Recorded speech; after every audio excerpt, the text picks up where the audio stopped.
అమెరికాలోని వాషింగ్టన్లో నిన్న జరిగిన ఘోర ప్రమాదంపై అమెరికా అధ్యక్షుడు ట్రంప్ స్పందించారు.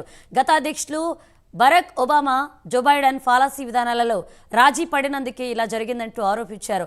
ఒబామా, బైడెన్ ఇతర డెమోక్రాట్లు తమ విధానాలకే మొదటి ప్రాధాన్యం ఇచ్చారని విమర్శించారు.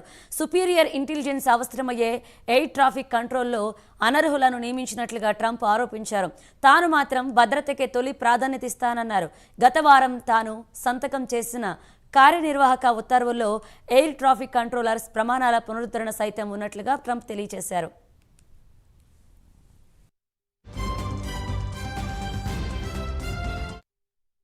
ఈ విమాన ప్రమాదం ఎలా జరిగిందో విచారణ చేస్తామని, మరోసారి ఇలాంటి ఘటనలు చోటు చేసుకోకుండా చర్యలు తీసుకుంటామని ట్రంప్ తెలిపారు. Federal aviation administration, national transportation safety board, US military సమగ్రంగా దర్యాప్తు చేస్తామన్నారు. అంతేకాకుండా ఎఫ్ఏఏకు తాత్కాలిక కమిషనర్ను నియమిస్తున్నట్లుగా ట్రంప్ పేర్కొన్నారు.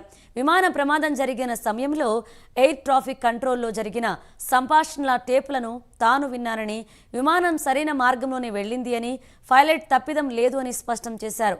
అయితే అదే సమయంలో హెలికాప్టర్ అదే ఎత్తులో ఎగిరిందని, దీంతో పెను ప్రమాదం జరిగినట్లుగా ట్రంప్ తెలిపారు. ఇక ఎయిర్ ట్రాఫిక్ కంట్రోలర్స్ ఏవైనా తప్పిదానికి పాల్పడ్డారనే విషయం తనకు ఖచ్చితంగా తెలియదు అన్నారు.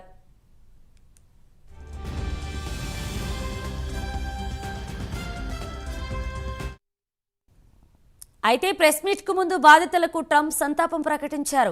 ప్రమాదంలో చనిపోయిన వారి ఆత్మకు శాంతి చేకూరాలని కాసేపు నిశ్శబ్దం పాటించారు. బాధితుల జాడ కోసం నిరంతరం శ్రమిస్తున్న రెస్క్యూ టీమ్ను అభినందించారు. ఈ ఘటనలో ఎవరూ ప్రాణాలతో మిగలలేదని, ఈ ప్రమాదం చాలా మందిని కుదిపేసిందన్నారు ట్రంప్. అమెరికాలోనే కాకుండా ఇతర దేశాల్లోని ప్రజలపై దీని ప్రభావం ఉందని తెలిపారు. ఈ ఘటనలో ప్రాణాలు కోల్పోయిన వారిలో రష్యా జాతీయులు సైతం ఉన్నట్లుగా చెప్పారు.